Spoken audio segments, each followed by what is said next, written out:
Novel Yesen ke-66 dengan judul Kita Tetangga.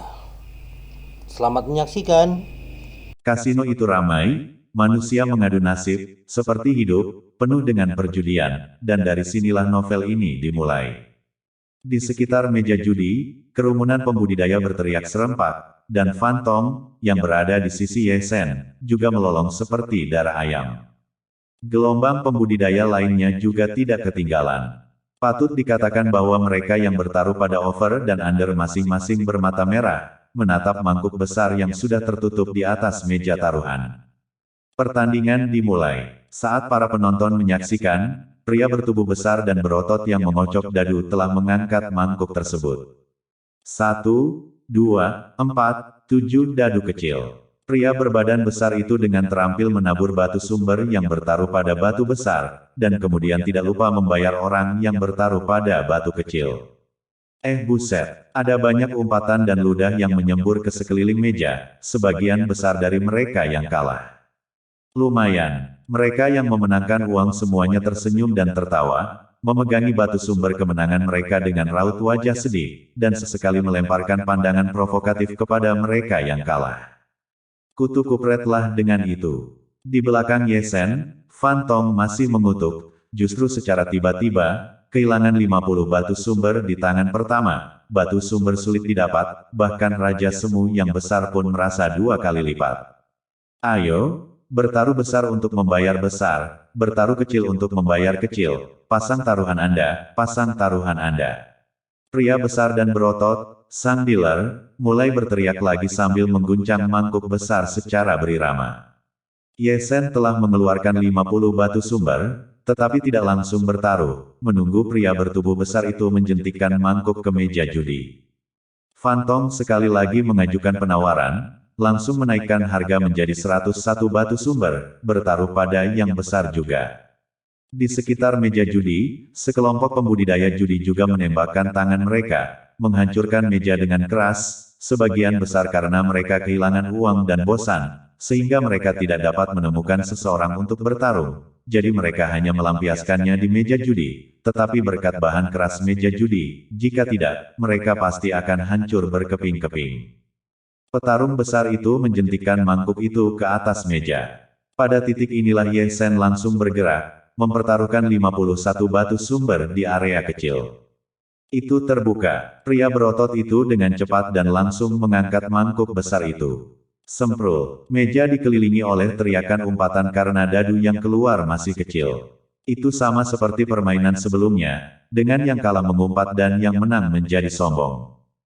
Tangan terakhir kecil, yang ini masih kecil, makanlah. Phantom mengumpat sambil menatap batu-batu sumbernya ditabur.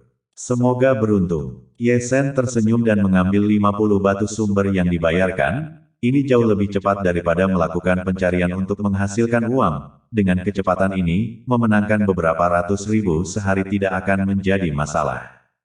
Nak, kamu hebat. Phantom melirik 101 batu sumber di tangan Yesen, dan kemudian menatap Yesen lagi. Karakter yang bagus. Persetan, jangan bicara padaku tentang karakter. Phantom memarahi dengan wajah hitam dan sekali lagi mengeluarkan batu sumber, kali ini langsung naik menjadi 201, sepertinya dia berusaha keras untuk memenangkan kembali uang yang hilang. Ayo, ayo, bertaruh besar untuk membayar besar, bertaruh kecil untuk membayar kecil, pasang taruhan Anda, pasang taruhan Anda. Pria berotot itu mulai berteriak lagi, dan suara dadu yang dipukul di mangkuk besar itu terdengar sangat jelas dan tajam. Yesen mencengkeram 101 batu sumber dan masih siap untuk bermain. Saat pria besar itu menjentikkan mangkuk ke atas meja, dia melemparkan batu-batu itu dalam sekejap. Mangkuk itu terbuka, si pesilat dengan terampil mengangkat mangkuk besar itu. Yesen sudah dengan sadar menutupi telinganya. Pendekatannya terbukti tepat, karena gelombang kutukan telah mengikuti, terutama dari Phantom di sampingnya, yang lolongan serigalanya paling sombong. Sungguh keberuntungan yang luar biasa. Yesen sangat beraksi sehingga tidak ada yang bisa mengatakan bahwa dia adalah orang yang sudah tua atau dia curang. Itu adalah rekan Phantom, yang matanya sudah merah, menatap batu sumber yang mengkilap di tangan Ye Sen dengan napas tertahan. Beberapa saat yang lalu, dia bersumpah bahwa dia akan menang, tetapi 3 tangan kemudian, dia benar-benar menghancurkan wajahnya. Tidak hanya dia tidak menang, tapi dia juga berlutut 3 kali berturut-turut. Berbeda dengannya, Ye Sen, seorang pemula di matanya, telah memenangkan setiap tangan, yang tidak perlu dia katakan, dia sudah secara sadar menyalahkan karakternya, yang terlalu buruk. Saya tidak percaya, semakin dia memikirkannya, semakin jengkel dia, dan Fan Tong langsung menjadi kejam, membunyikan 1000 batu sumber di atas meja judi, dan setelah itu, dia juga lupa memelototi tubuh besar bangkir itu. Jika Anda membuka yang kecil lagi, percaya atau tidak, saya akan menghajar Anda. Pria besar itu mengabaikan kata-katanya dan mengguncang mangkuknya dengan berirama. Saat ia memocok mangkuknya, sebuah tas penyimpanan terlempar ke meja judi. Itu adalah kantong uang Ye Sen, dan kali ini bukan jumlah yang sedikit, tapi seluruh tubuhnya, lebih dari 2000 batu sumber. Sudah dimulai. Dengan teriakan dari pria berotot itu, mangkuk besar itu terangkat. Kutuk kupret kau. Saat mangkuk terangkat, kutukan mengguncang ruang perjudian, dan mereka yang telah kehilangan pandangan hampir melompat ke atas meja, dan beberapa orang akan memukuli pria besar itu dengan senjata mereka. Pria itu hendak mengeluarkan senjatanya dan memukuli pria besar itu. Menanggapi kutukan dari sekeliling, pria besar itu hanya dengan santai mengangkat bahu, tidak dapat membawa adegan itu, dia juga tidak akan menjadi dealer, dia telah menatap lebih banyak dan terbiasa, dia tidak takut membuat masalah, dan tidak ada yang berani membuat masalah. Ye Sen telah mengumpulkan 2000 batu sumber dan memasukkannya ke dalam pelukannya dengan sangat sadar. Wajah hitam besar Fan Tong itu, keseluruhannya seperti arang, semuanya datang untuk mempertaruhkan uang, apa-apaan ini. Ye Sen berdeham dan mundur dengan sangat sadar. Dia tidak pergi dari meja ini, tetapi pindah ke meja lain, yang tujuannya adalah untuk menyembunyikan mata dan telinganya.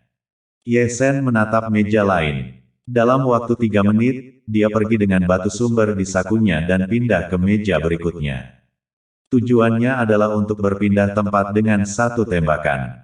Dengan tujuan inilah pria ini berpindah dari satu meja ke meja lain, memenangkan beberapa tangan dan kemudian berpindah meja, sehingga dalam waktu kurang dari setengah jam, dia telah memenangkan lebih dari 101.000 batu sumber. Menangkan cukup 201.000 dan sebut saja hari itu. Ye Sen berhenti di sebuah meja yang baru saja dia datangi dan berpikir sendiri.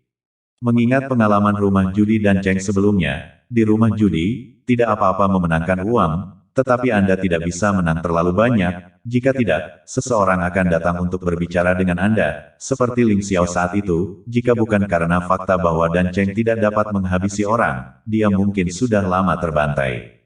Saat dia memikirkannya, orang lain mengetuk Ye Sen. Ye Sen tanpa sadar berbalik, tetapi sudut mulutnya bergerak-gerak dengan keras. Di belakangnya, ada seorang lelaki tua yang kutu kupret, atau lebih tepatnya, seorang lelaki tua yang kutu kupret yang mengenakan celana panjang berbunga-bunga.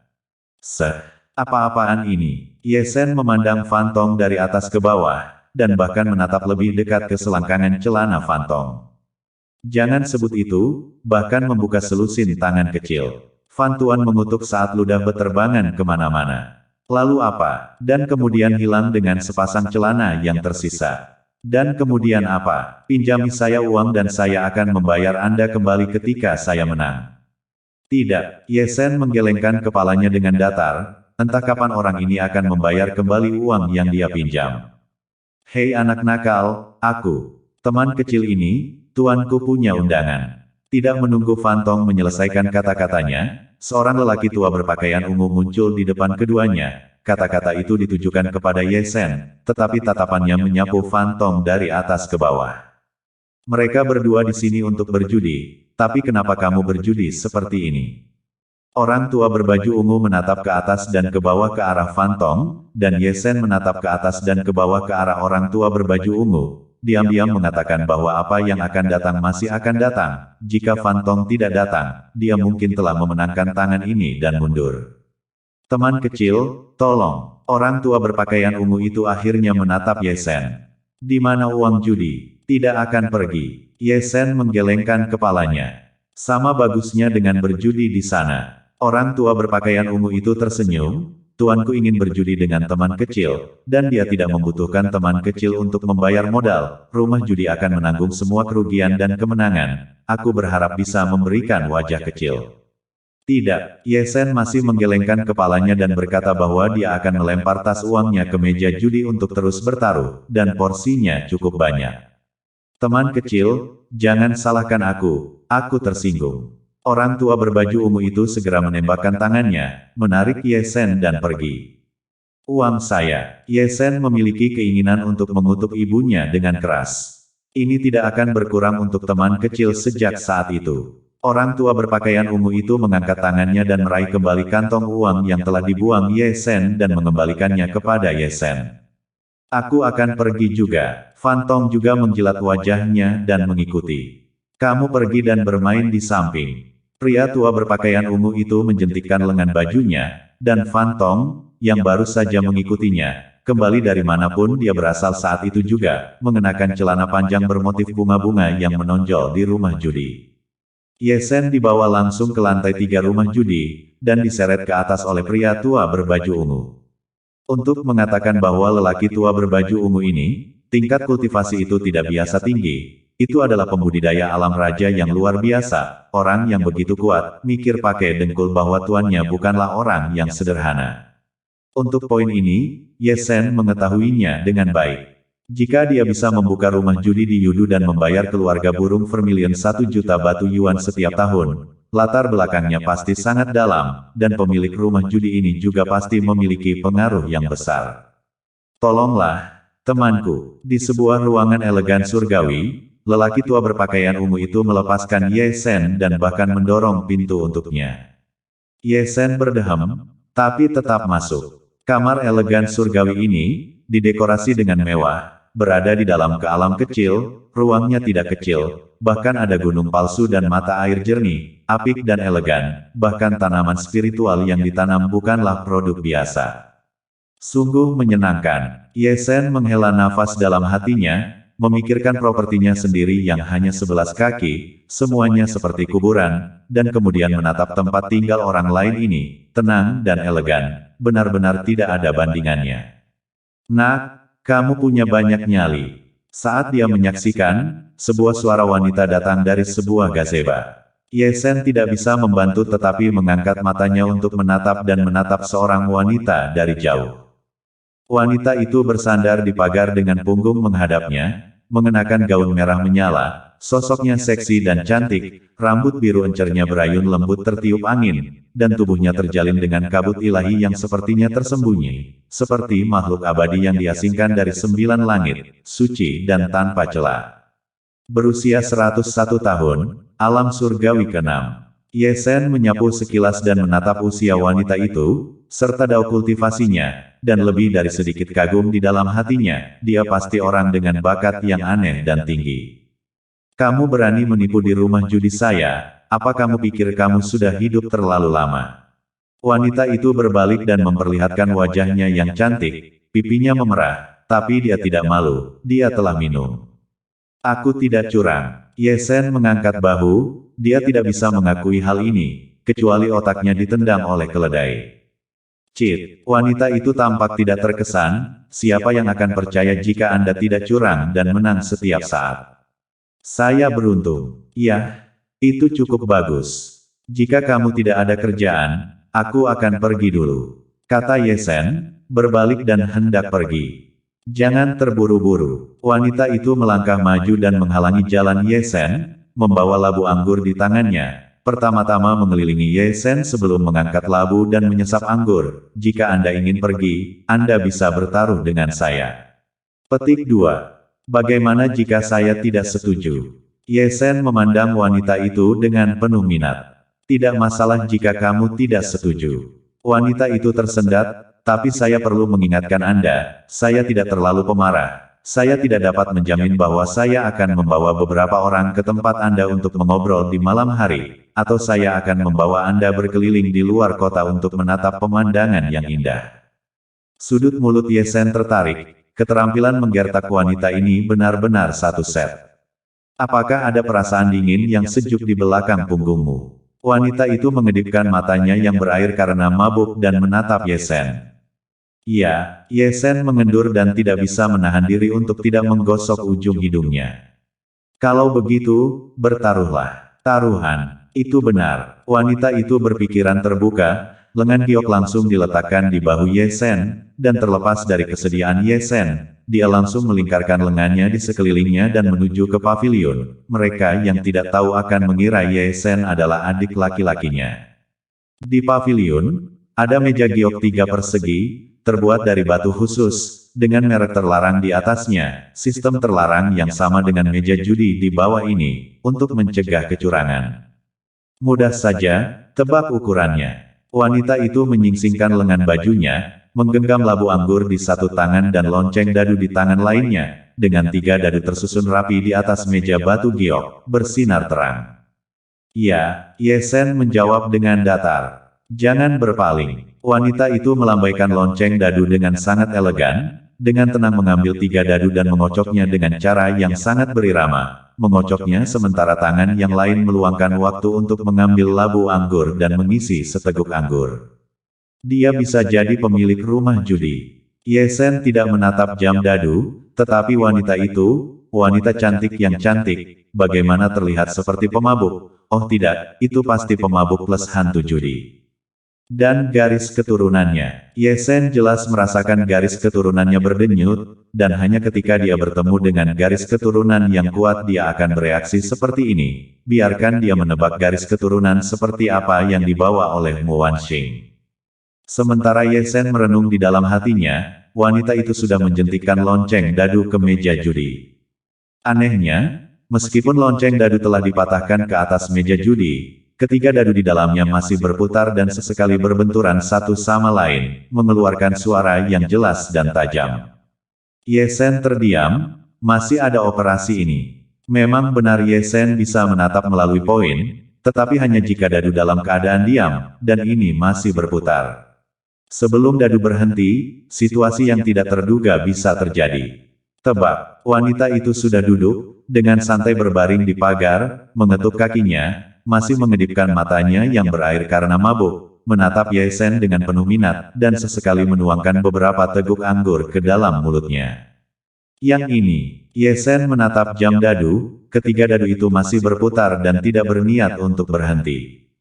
Apa? Dadu tidak berhenti. Tidak bisakah kamu menebak? Wanita itu tersenyum pada Ye Sen. Itu, aku bahkan belum tahu nama gadis itu. Ye Sen berdehem untuk mengalihkan pembicaraan, dia tidak tertarik dengan nama wanita itu, semua ini hanya penundaan, tidak yakin apakah dadu akan berhenti nanti.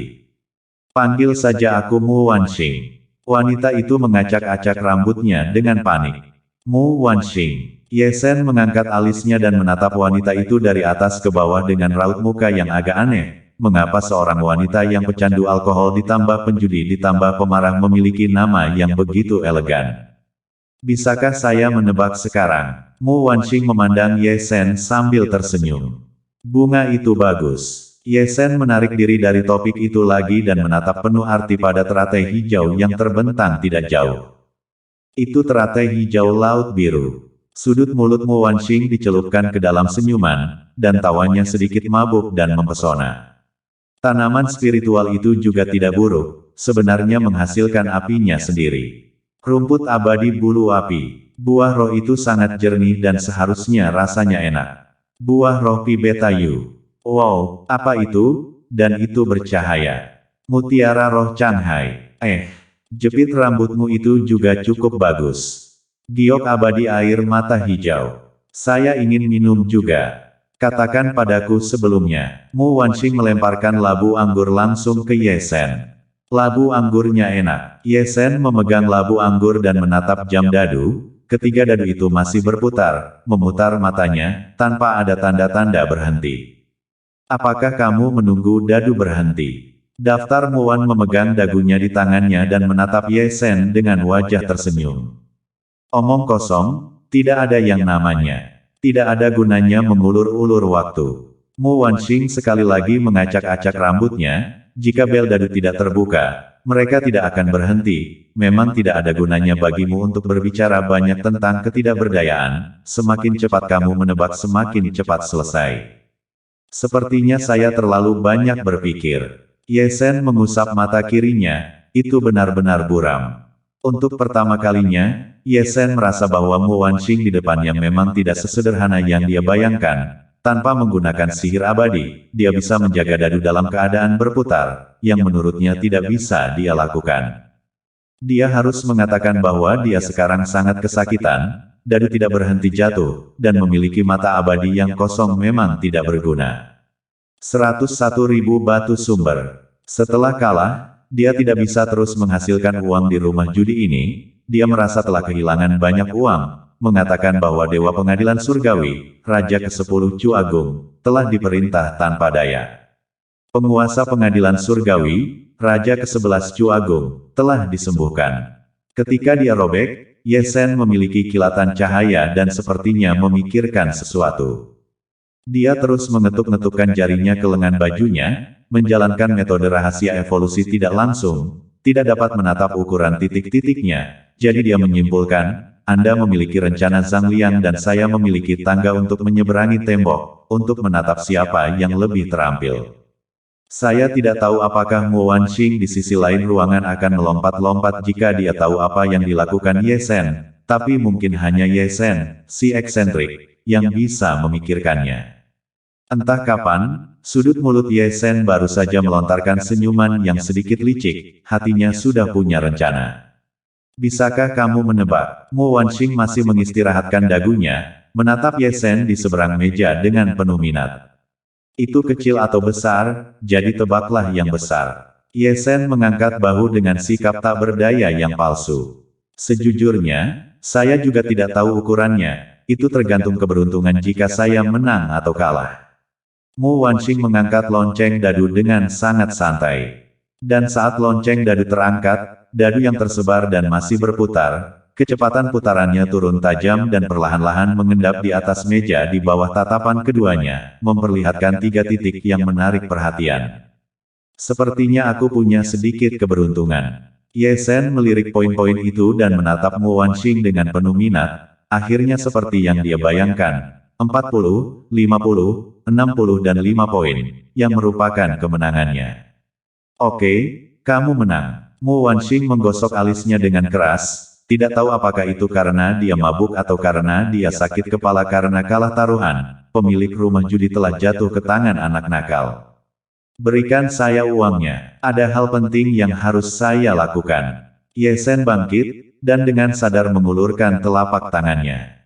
Uang? Uang apa? Pemilik rumah judi, yang sangat cantik, tidak membawa kecurangan, 101.000 batu sumber yang dijanjikan oleh mulutmu sendiri. Oh, lihat otakku ini. Mo Wanxing menamparkan kepalanya dan segera mengeluarkan selembar kertas putih dengan tangannya, dan dengan pena bambu di tangannya, dia menulis 4 kata besar di kertas putih, 101.000 yuansi. Ini, ambillah. Mo Wanxing menyerahkan kertas bertuliskan, 101.000 yuansi, kepada Ye Sen. Bolehkah saya mengutuk ibu saya? Sudut mulut Ye Sen bergerak-gerak dengan keras. Mengapa kamu mengutuk ibumu? Mo Wanxing mengedipkan matanya yang indah dan menatap Ye Sen dengan bingung. Ye Sen tak jadi berkata, dan kemudian mulai menatap ke bawah dan ke kiri dan ke kanan, seolah-olah dia sedang mencari sesuatu atau yang lain. Apa yang kamu cari? Sebuah batu tulis. Langit malam begitu pekat dan bintang-bintang yang pecah seperti debu. Ye Sen menutupi kepalanya saat dia berjalan menyusuri jalan yang sibuk, hanya untuk merasakan bola kapas yang goyah di bawah kakinya. Wow, Ye Sen menggosok matanya lebih dari sekali, tidak dapat menyelesaikan menggosok bintang emas. Dia memang sudah memperhitungkan bahwa dia akan menang, tetapi dia tidak menyangka bahwa Mo Wanxing akan bermain curang. Baiklah, tunggu aku. Ye Sen mengutuk dalam hatinya, dia sudah memutuskan untuk kembali besok, jika dia menang, dia akan pergi, jika dia pergi, dia akan kembali lagi, dia tidak akan selesai sampai dia memenangkan rumah judi Anda sampai bangkrut. Di tengah perjalanan, Ye Sen tanpa sadar berhenti dan mengalihkan pandangannya ke sisi di atas kios. Kios itu tidak besar, tetapi ada beberapa barang yang dijual, senjata sihir, pil, dan ramuan spiritual, tetapi bagi Ye Sen, itu semua adalah barang yang bisa dibuang. Memang ada hal-hal yang dihargai Ye Sen di kios itu. Itu adalah sebuah batu, hanya sebesar toples anggur, dengan lubang dan genangan air di sekelilingnya. Tidak ada yang aneh, hanya batu biasa, dan mungkin itu adalah batu yang diambil dari pinggir jalan. Bintang burung vermilion benar-benar memiliki batu seperti itu. Ye Sen sedikit mengernyit, karena aura yang memancar dari batu itu sangat familiar baginya, dan sangat mirip dengan batu yang telah digunakan dalam pertemuan perjudian di kota tua Tianlong, kemungkinan besar berasal dari tempat yang sama. Dia tidak bisa membantu tetapi menggerakkan kakinya dan berdiri di depan kios, membuka mata roda abadi dan menatap batu itu dengan mata menyipit. Melalui permukaan batu, dia menatap bahwa di dalam, di tengah batu, ada setetes darah 7 warna, dan setetes darah itu luar biasa, sebenarnya dikelilingi oleh sebuah penglihatan. Sebagian besar itu adalah darah burung phoenix. Ye Sen bergumam, dan cahaya terang melintas di matanya. Burung phoenix, salah satu dari 4 binatang ilahi, bahkan bersama dengan binatang suci kilin, hanya sedikit orang di dunia ini yang pernah menatap burung phoenix sungguhan. Apalagi burung phoenix 7 warna dengan darah bangsawan, dan darah burung phoenix 7 warna dapat dianggap sebagai harta yang tak ternilai harganya. Di masa lalu, Ye Sen telah menelan setetes darah hegemon di kota kuno naga surgawi. Dibandingkan dengan burung phoenix 7 warna, darah naga tuan itu sedikit lebih rendah, mengetahui bahwa burung phoenix 7 warna itu setingkat dengan naga kuno Taiksu. Ciptaan yang luar biasa. Ye Sen menarik napas dalam-dalam dan menatap ke arah pemilik kios. Pemilik kios adalah seorang lelaki tua berlidah tajam, mungkin saat itu sudah larut malam dan dia sedang duduk di sana tidur siang saat ini. Ye Sen telah berada di sini begitu lama dan dia bahkan tidak menyadarinya. Tidak heran dia tidak bisa menjual apapun. Bagaimana Anda menjual batu ini? Ye Sen berteriak. Orang tua itu terbangun dan berdiri dengan kaget, pertama-tama menggelengkan kepalanya yang agak linglung dan melirik ke atas dan ke bawah ke arah Ye Sen, sebelum dia mengangkat 3 jari. 3.000, tidak ada penawaran balik. 3.000 untuk batu yang pecah. Ye Sen membaca sekilas mulutnya. Ini bukan batu biasa, ini adalah harta karun. Dari mana kamu mendapatkan batu ini utuh? Ye Sen mengambil batu itu dan menatapnya berulang kali sambil mengajukan pertanyaan dengan cara yang masuk akal, terutama karena dia ingin bertanya tentang asal mula batu itu dan bagaimana hubungannya dengan 101.000 pegunungan besar. Ceritanya panjang kalau soal batu ini. Orang tua itu mengeluarkan kantong tembakaunya dari sakunya dan menghisapnya, menghembuskan asap berdering dengan suara yang dalam dan berkata dengan wajah panjang, "Itu adalah malam yang penuh badai," aku berkata. 1.000, aku akan menerimanya. Ye Sen langsung menyela kata-kata lelaki tua itu, tidak mampu mendengarkan omong kosongnya. 2.000, 1.000, 1.005, 1.000, 1.003, 1.000. Orang tua itu hampir kehilangan nafas. Saya sudah datang jauh-jauh untuk 1.003, dan Anda tetap bertahan dengan 1.000, bukan? Ini adalah cara baru dalam tawar-menawar. Jual atau tidak? Ye Sen tersenyum pada lelaki tua itu. Bawa pergi, bawa pergi. Orang tua itu melambaikan tangannya dengan keras. Saya belum pernah menatap Anda memotong harga seperti itu. Terima kasih. Ye Sen tersenyum, menyerahkan tas penyimpanan, dan berbalik untuk pergi dengan batu di tangannya. Bermain denganku, kamu bahkan tidak dekat. Di belakangnya, lelaki tua itu menyeringai panas saat dia mencengkeram 1.000 batu sumber, bertanya-tanya apakah dia akan menangis di tempat setelah mengetahui bahwa ada darah phoenix di batu itu, dan itu adalah darah phoenix 7 warna. Di sisi ini, Ye Sen sudah memegang batu itu dan berjalan menuju formasi teleportasi di pusat kota. Darah phoenix 7 warna, harta karun yang menantang surga, akan sangat membantunya dalam menyembuhkan luka-luka gelapnya. Ini adalah sebuah kesempatan. Telan. Berpikir dalam hatinya, Ye Sen tidak bisa membantu tetapi mempercepat langkahnya sehingga dia bisa kembali dan menelan darah phoenix 7 warna. Setelah itu dia akan berusaha semaksimal mungkin untuk pergi ke rumah judi untuk menghasilkan uang. Kerugian ini tidak dapat diambil dengan sia-sia. Ye Sen tidak akan pernah merugi. Saat itu sudah larut malam ketika dia kembali ke tempatnya. Dari kejauhan, Yesen menatap seorang lelaki tua yang kutu kupret, atau lebih tepatnya, seorang lelaki tua yang kutu kupret dengan celana panjang mewah, berjongkok di depan pintu kamarnya. Gambarnya sangat lucu. Menatap ini, sudut mulut Yesen menarik sekali lagi. Yesen sangat curiga bahwa Fantong benar-benar kalah dan ditinggalkan dengan celana panjang mewah. Aigo, ketika dia menatap Yesen tiba, Fantong segera bangkit, menggosok kedua tangan tuannya dan maju dengan senyum kutu kupret di wajahnya. Apa artinya begadang di tengah malam dan berjongkok di depan rumahku? Yesen melirik ke atas dan ke bawah ke arah Fantong. Aku menunggumu. Jangan, aku tidak punya hobi itu. Hentikan. Fantong tersenyum licik dan menyipitkan mata ke arah Yesen. Ayo, beritahu kakek apa yang pria tua berbaju ungu itu membawamu ke sana. Apakah dia mengambil uang untuk membobol bank? Jangan sebutkan ini, itu membuatku marah untuk menyebutkannya. Kata Yesen, dengan garis-garis hitam melintang di dahinya. Jangan sebutkan, jangan sebutkan. Fantong menggosok kedua tangan tuannya dan tersenyum hangat. Kudengar kamu menang banyak hari ini.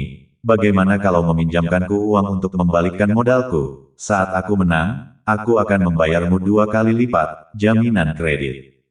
Tidak ada uang. Yesen sangat kering dan renyah, dan setelah dia selesai berbicara, dia hendak mengangkat kakinya dan berjalan ke dalam ruangan.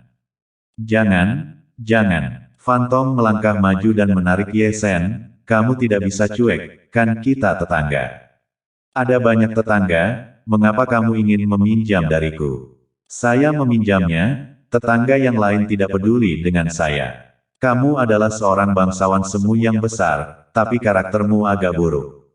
Yesen tidak bisa menahan nafas, jika Anda ingin saya katakan, dengan kekuatan Anda, berlari untuk melakukan misi, uang akan datang dengan cepat. Melakukan misi sangat melelahkan, jangan pergi.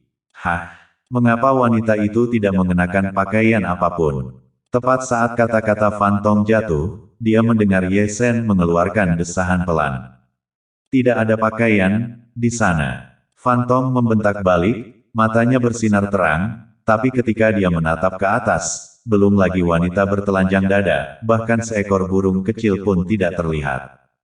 Wajah Fantong menjadi gelap. Ketika dia berbalik dan siap untuk menyelesaikan skor dengan Yesen, Yesen sudah mengangkat kakinya dan berjalan ke pintu kamar. Kutu kupret kau. Fan Yuan melompat setinggi 3 kaki dan ludah-meludah terbang kemana-mana.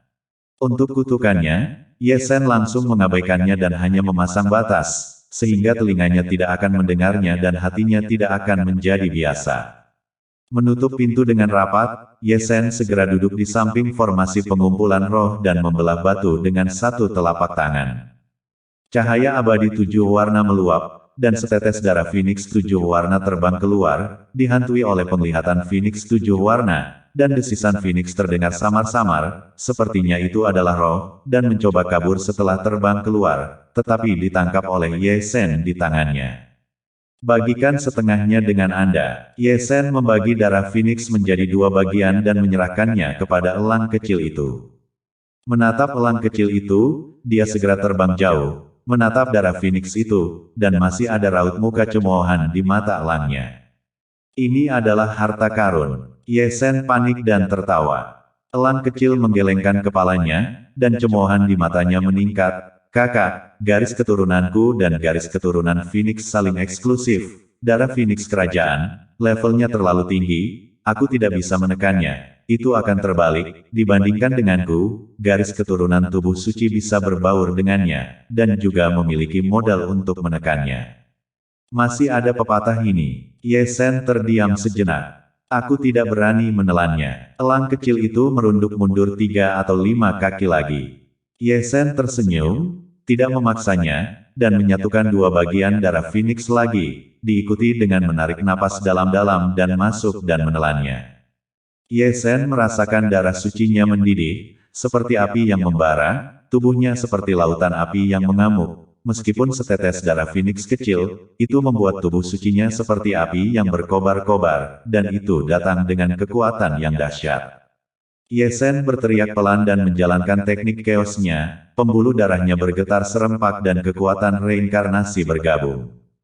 Darah Phoenix mengandung esensi yang agung dan juga memiliki jejak keabadian, jadi itu memang jauh lebih mendominasi daripada darah hegemon di tahun-tahun sebelumnya. Tidak heran jika elang kecil tidak berani menelannya, karena sulit untuk menekan darah Phoenix dengan garis keturunannya. Ye Shen memejamkan mata, menekan darah Phoenix, dan dengan panik memurnikannya, menyerap esensi Phoenix dan menenangkan luka gelap di tubuhnya. Malam itu berangsur-angsur semakin dalam. Di kamar elegan di lantai 3 rumah judi di surga kedua Yudu, Mo Wanxing bersandar di pagar lagi, membawa labu anggur di tangannya, pipinya memerah saat dia minum, dan tidak bisa menahan tawa saat dia mengingat wajah besar Ye Shen yang penuh dengan garis-garis hitam hari ini. Gadis suci, melakukan hal itu memang agak sembrono. Di sampingnya, lelaki tua berpakaian ungu itu mengelus janggutnya. Betapa menyenangkannya ini. Pria itu terlihat muda, tapi dia memang tidak sederhana. Jika dia datang 2 hari sekali, kita tidak akan mampu untuk makan. Kalau begitu dia harus masuk juga. Mo Wanxing tinggi lagi, dia tertawa seperti seorang gadis kecil dan melemparkan cahaya ilahi yang berubah menjadi cermin ilahi. Di sini, gantung cermin mesin ilahi ini di pintu. Tidak peduli seberapa besar dia Kiao Zuang, dia tidak akan bisa kabur dari matanya yang mengintip. Jangan khawatir, saya punya ukurannya.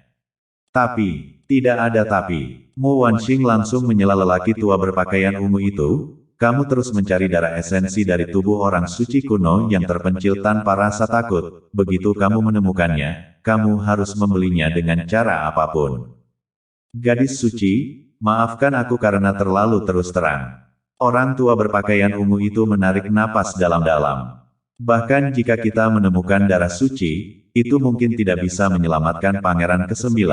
Keluarga burung Vermilion telah menyerah padanya, jadi mengapa gadis suci itu harus gigih? Zaman sekarang berbeda, dia tidak lagi semulia dia di masa lalu. Beberapa tahun ini gadis suci telah menghabiskan banyak sumber daya keuangan untuknya. Orang-orang tua dalam keluarga itu sudah sangat tidak puas. Saya harap gadis suci itu akan berpikir 2 kali.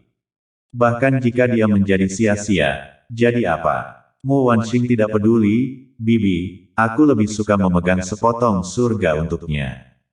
Keesokan harinya, sinar matahari yang hangat membanjiri seluruh panteon. Seluruh negeri pun hidup kembali dengan matahari yang menyinari, dan kota mulai bergerak lagi, dengan orang-orang yang mendirikan kios-kios, menggoda para gadis, melakukan pencarian dan perjudian, semuanya berjalan dengan tertib. Di monumen batu, Ye Shen sudah duduk berlutut sepanjang malam. Di atas awan, dia memiliki penampilan harta karun yang khusyuk, seperti orang tua yang sedang duduk bermeditasi. Tubuhnya bersinar dengan cahaya keemasan, energi darah keemasannya semegah lautan. Seekor burung Phoenix besar dan bayangan naga terlihat mengelilingi tubuh Ye Shen. Burung Phoenix itu berwarna 7 warna dan bayangan naga itu berwarna keemasan, karena Ye Shen telah menelan burung Phoenix 7 warna dan darah naga. Tidak jauh dari situ, elang kecil menatap Ye Shen. Mata elangnya terus berkedip-kedip dengan cahaya ilahi. Ye Shen hari ini benar-benar luar biasa. Sesuatu di dunia bawah tampak pecah, menyebabkan mata Kitty, yang telah menyaksikan, menyala. Ye Shen telah membuat terobosan, dan ada cahaya yang muncul dari penutup roh surgawi, dan tingkat kultivasinya telah meningkat dari tingkat pertama alam surgawi ke tingkat kedua alam surgawi, hanya berhenti di puncak tingkat kedua alam surgawi. Mungkin, ini adalah waktu paling lambat bagi Ye Shen untuk maju. 101 tahun yang lalu, dia berada di tingkat pertama alam surga, dan butuh waktu 101 tahun untuk menerobos ke tingkat kedua alam surga, yang dengan tepat mengkonfirmasi satu hal, ketika seseorang naik ke tingkat kultivasinya, itu adalah satu langkah menuju puncak jika dia ingin maju lagi. Selain itu, fondasinya terlalu dalam dan akarnya terlalu kuat, yang merupakan salah satu alasan kemajuannya yang lambat. Tentu saja, alasan lain yang tidak dapat diabaikan adalah lubang hitam spasial. 101 tahun kegelapan, Ye Shen telah bekerja terlalu keras, menghabiskan batu roh terakhirnya, membakar darah suci untuk menghidupi dirinya sendiri, dan tidak diberi rezeki sepanjang tahun, selain serangan balik dan luka yang gelap, juga merupakan alasan yang menghalangi untuk maju. Sekarang, Menelan darah Phoenix 7 warna tidak hanya menenangkan luka-luka gelap, tetapi juga memungkinkannya untuk menerobos alam dan menjadi lebih tinggi dari kondisi puncaknya, yang harus dikatakan sebagai berkah, dan dasarnya bahkan lebih agung. Ho, pada titik tertentu, Ye Shen menghembuskan nafas panjang udara keruh, dan kemudian perlahan membuka matanya, dan dua aura ilahi menyembur keluar dari mereka, tampaknya menembus kehampaan sekaligus. Menatap ini, elang kecil itu segera melebarkan sayapnya dan mendarat di pundak Ye Shen, melompat dan mengeluarkan desisan elang. Ciptaan yang luar biasa. Ye Shen tersenyum tipis dan menatap serpihan batu di seluruh tanah. Itu adalah darah Phoenix 7 warna yang disegel di batu itu yang telah memberinya ciptaan yang luar biasa, dan dia bahkan lebih tertarik pada asal mula batu itu. Ye Shen memutuskan bahwa dia akan mencari pemilik kios dan menanyakan asal-muasal batu itu, berapapun biayanya. Pergi dan dapatkan uangnya. Setelah mengumpulkan pikirannya, Ye Shen berguling telentang dan bangkit, meregangkan tubuhnya dengan keras, tubuhnya dipenuhi dengan energi ilahi yang tidak pernah berakhir. Pada saat dia melangkah keluar dari monumen batu, Ye Shen telah berubah menjadi penampilan yang berbeda, seorang pria besar dengan bekas luka di wajahnya. Dengan penyamaran seperti itu, dia secara alami ingin pergi ke rumah judi keluargamu untuk mencari uang, dan dia siap untuk melakukan pekerjaan besar. Ye Shen pergi, tetapi menggantungkan tanda kayu di atas monumen, dengan dua kata besar terukir di atasnya, rumah dijual. Uang dari penjualan rumahnya, bersama dengan batu sumber di tangannya, akan cukup untuk membeli properti di surga kedua Yudu, semua itu agar dia bisa menginjakan kaki di surga ketiga Yudu untuk mencari pria yang bereinkarnasi. Meskipun dia berpikir bahwa dia bisa bersinar dalam pemilihan alkemis dalam waktu beberapa hari, dan bahwa keluarga Zhu mungkin memberinya beberapa hak istimewa yang tidak dimiliki orang biasa, tetapi tidak ada yang mutlak, bagaimana jika dia kalah dalam pemilihan. Oleh karena itu, dia, yang selalu berhati-hati, memutuskan untuk melakukan pengambilan ganda dan mendapatkan properti di langit kedua terlebih dahulu. Saat dia berbicara, Ye Shen sudah tiba di langit kedua Yudu. Ye Shen berjalan sangat lambat, matanya terus menyapu kios-kios di kedua sisinya, berharap dia masih bisa menemukan harta karun, dan dia berhenti sejenak di depan kios dari kemarin. Kali ini Ye Shen tidak seberuntung itu, kios-kios itu secara alami memiliki cukup banyak harta karun, tetapi tidak satupun dari mereka yang dapat dibandingkan dengan darah Phoenix dalam sekejap. Saat dia menatap di sepanjang jalan, Ye Shen menatap rumah judi keluargamu dari jauh. Buka semuanya. Ye Shen menjulurkan lehernya dengan keras, memompa tinjunya saat dia bersiap untuk pertandingan besar. Kekalahan kemarin tidak mungkin sia-sia, Dewa Suci Pengadilan Surgawi yang suci, Raja ke-11 Chu yang suci, diusir, itu benar-benar bertentangan dengan langit kalian. Pagi-pagi sekali, rumah judi keluargamu masih menjalankan bisnis yang baik, jumlah orang yang keluar masuk sungguh tidak biasa, kebanyakan dari mereka datang dengan membawa batu sumber di tangan untuk mencoba peruntungan, dan ada juga orang yang kalah semalaman dan berubah menjadi orang miskin, mengumpat dan mengumpat di bawah nafas. Apa, Ye Shen, yang baru saja akan masuk ke rumah judi, tiba-tiba merasakan cahaya ilahi tumpah di atas kepalanya dan mendarat di atasnya. Tanpa sadar, Ye Shen mendongak dan menyadari bahwa ada cermin ilahi seukuran telapak tangan yang melayang di atas rumah judi. Dengung, bas. Cermin ilahi berdengung tanpa henti, dipenuhi dengan cahaya ilahi yang cemerlang, terjalin dengan implikasi misterius Taoisme, seolah-olah itu bisa menerangi semua ilusi di dunia. Itu adalah harta karun sihir yang luar biasa, dan hati Ye Shen terkesima saat menatapnya. Kemarin, saya belum pernah menatap cermin ilahi ini. Ye Shen mengelus dagunya dan bergumam dengan suara kecil, dan setelah menatap ke cermin untuk terakhir kalinya, dia mengangkat kakinya dan berjalan menjauh dari rumah judi. Dia menatap seorang pria di depannya, dan ketika dia menatap lebih dekat, bukankah dia pria tua berbaju ungu yang menyeretnya pergi kemarin? Ketika dia menatap lelaki tua berbaju ungu itu, Ye Shen merasakan gatal di tangannya, lelaki tua itu yang mengusirnya kemarin. Meski hatinya tidak senang, Ye Shen tetap tidak menunjukkannya, masih menggelengkan kepala dan menggerakkan kakinya. Sedikit intoleransi adalah kesalahan besar, dia datang ke sini untuk mendapatkan uang, bukan untuk bertarung. Saat ini, dia datang dengan menyamar, dan dia menggunakan teknik rahasia Taiksu Soul Covering, agar tidak dikenali, dan dia juga berpikir bahwa lelaki tua berbaju ungu itu tidak akan bisa mengenalinya. Teman kecil, di sini lagi. Saat dia berjalan, lelaki tua berpakaian ungu itu dengan tersenyum memblokir di depan Ye Sen. Apalagi, ini pertama kalinya aku ke sini. Ye Sen mengangkat alisnya, apa, kamu tidak diterima? Tidak terlalu ramah, sejujurnya. Orang tua berpakaian ungu itu membelai janggutnya. Saat Anda membuka bisnis, masih ada alasan untuk mengusir orang. Suara Ye Sen kasar, sesuai dengan kostumnya yang ganas, dan wajahnya penuh dengan keganasan dan amarah, benar-benar seperti bandit yang menjilati darah dari kepala pedang, dimainkan dengan sempurna. Tuanku telah mengatakan bahwa setiap kali aku menatapmu di rumah judi, kau akan usir mereka keluar. Pengganggu, kau tahu siapa aku? Aku. Tentu saja orang tua itu tahu siapa kamu. Sebelum Ye Sen bisa menyelesaikan kalimatnya, dia disela oleh lelaki tua berbaju ungu, yang kemudian menjentikkan lengan bajunya, dan kostum bela diri Ye Sen tiba-tiba kembali ke penampilan aslinya. Orang tua berbaju ungu sudah mengenalinya, dan dia masih bekerja keras untuk memainkan pertandingan besar. Teman kecil telah datang untuk mendukung pertunjukan pagi-pagi sekali. Kamu benar-benar baik hati, orang tua harus menunjukkan sesuatu. Menatap raut muka Ye Sen yang luar biasa, senyum lelaki tua berpakaian ungu itu semakin membesar, dan dengan senyuman dia mengangkat telapak tangannya dengan sangat sadar, dan tangan prasasti besar yang jatuh memuji wajah tercengang Ye Sen. Tamparan. Dengan tamparan keras, Ye Sen, yang berada di rumah judi pada suatu saat, terbang keluar pada saat berikutnya. Wow, menatap Ye Sen terbang keluar, seluruh rumah judi secara kolektif terpaku sejenak, tetapi hanya untuk sesaat. Yang lebih mereka khawatirkan adalah jumlah poin dan ukuran dadu daripada postur terbang Ye Sen. Wow, di luar rumah judi, Ye Sen sudah memanjat, kakinya lemas, kepalanya berdengung, dan matanya berkedip-kedip dengan bintang emas.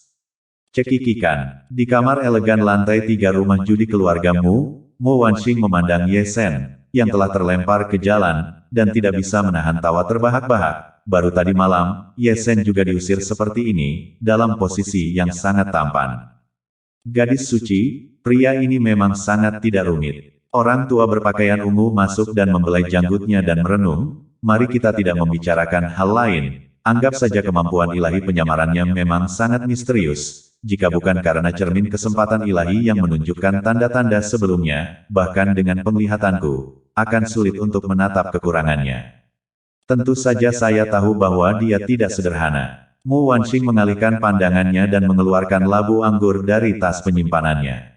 Saya pikir akan lebih baik berteman dengan orang seperti itu. Anda tidak bisa terus menggantung cermin mekanisme ilahi di pintu masuk rumah judi. Mari kita tunggu dan lihat. Mu Wanxing menuangkan seteguk anggur, asal-usulnya terlalu misterius. Tidak dijamin dia adalah seseorang yang dikirim oleh saudara kerajaan Kuyue atau Xuan Yu. Pengawal bayangan keluargamu sedang memeriksa, sampai kami yakin dengan identitasnya, tidak mungkin bagi saya untuk merekrutnya ke panji keluargamu. Jadi begitulah, orang tua berpakaian ungu itu menamparkan kepalanya dalam kesadaran, masih saintes yang telah memikirkan segalanya. Saat-saat khusus, perlakuan khusus. Mu Wanxing menarik napas dalam-dalam, jika dia benar-benar berasal dari tempat yang bersih, saya secara pribadi akan menebus kesalahannya, dan saya selalu perlu membina beberapa kroni terpercaya untuk Xuan Yu.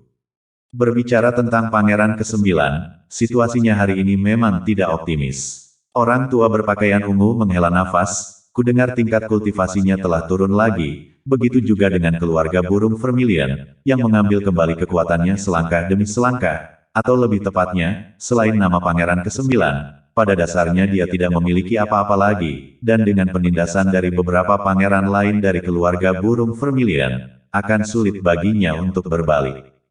Saya percaya bahwa suatu hari nanti, dia akan dapat menemukan kejayaannya kembali. Mata Mu Wanxing yang berair dan mabuk bersinar dengan tekad. Gadis suci, saya berharap bisa mendengar sepatah kata pun dari orang tua itu. Orang tua berpakaian ungu itu menundukkan kepalanya kepada Mu Wanxing dan berkata dengan kaku, demi Ruo Tianxuan Yu yang jatuh, keluargamu sudah menghadapi tekanan yang luar biasa, belum lagi beberapa raja lainnya, bahkan alkemis peringkat ketujuh, Alam Kuyue, berada di luar jangkauan kita.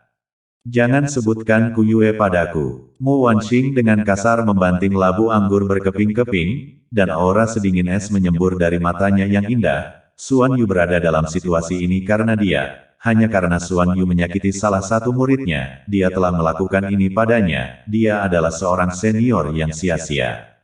Saya masih mengatakan bahwa gadis suci tidak boleh terlibat dalam urusan keluarga burung vermilion.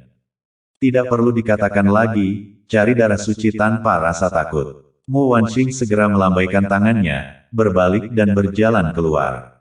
Itu adalah jalan yang sibuk lagi, dan Ye Shen menutupi wajahnya dan bersembunyi di kejauhan, menatap cermin ilahi yang melayang di depan rumah judi keluargamu dari kejauhan. Ye Shen punya alasan untuk percaya bahwa masalahnya terletak pada cermin ilahi, yang pasti telah mendeteksi identitasnya dan membuat rumah judi bersiap-siap sebelumnya. Iblis benar-benar selangkah lebih tinggi dari Tao. Ye Shen menggaruk kepalanya dengan keras, dia pikir dia bisa menghasilkan banyak uang dengan jiwa tersembunyi taiksunya, tetapi sekarang dia berpikir bahwa metode ini agak tidak realistis. Selama cermin ilahi itu ada di sana, dia pasti akan dipukuli begitu dia masuk. Omong kosong. Ye Shen mengutuk, jika bukan karena fakta bahwa ini adalah ibu kotanya, dia tidak akan ragu-ragu untuk membengkokkan busurnya dan menembakkan cermin ilahi itu. Apa? Saat telur Ye Shen terasa sakit, pikirannya tiba-tiba merasakan getaran. Pria yang bereinkarnasi. Ye Shen berbalik tiba-tiba dan langsung menuju ke satu sisi, itu adalah arah susunan teleportasi yang mengarah ke surga tiga lorong yudu, dan semakin dekat dia ke arah itu, semakin kuat perasaan akrab yang dimiliki Ye Shen. Siapa itu? Siapa itu? Ye Shen sangat cepat, berkelok-kelok di jalanan yang ramai, membawa badai angin bersamanya, dan banyak kios terbalik dan banyak orang dirobohkan, menyebabkan kutukan yang menggelegar. Ye Shen mengabaikannya begitu saja. Mata Ye Shen tertuju pada arah pusat kota, dan saat dia berjalan, jari-jarinya masih mengetuk lengan bajunya, menjalankan teknik rahasia evolusi surgawi untuk membuat kesimpulan. Itu adalah seorang wanita. Ye Shen bergumam, tidak tahu siapa itu, tapi dia yakin itu seorang wanita. Ketika dia tiba di susunan teleportasi yang mengarah ke surga ketiga Pantheon, peluang samar itu diam-diam menghilang ke surga kedua Pantheon, yang berarti orang yang bereinkarnasi baru saja meninggalkan surga kedua menuju surga ketiga. Kutu kupret. Ye Shen mengepalkan tinjunya di lengan bajunya dan terbang jauh-jauh, tapi dia masih selangkah terlalu lambat, dia bahkan belum menatap bagian belakang orang yang bereinkarnasi. Tak berdaya, Ye Shen tidak punya pilihan selain menatap senior Yudu yang menjaga susunan teleportasi.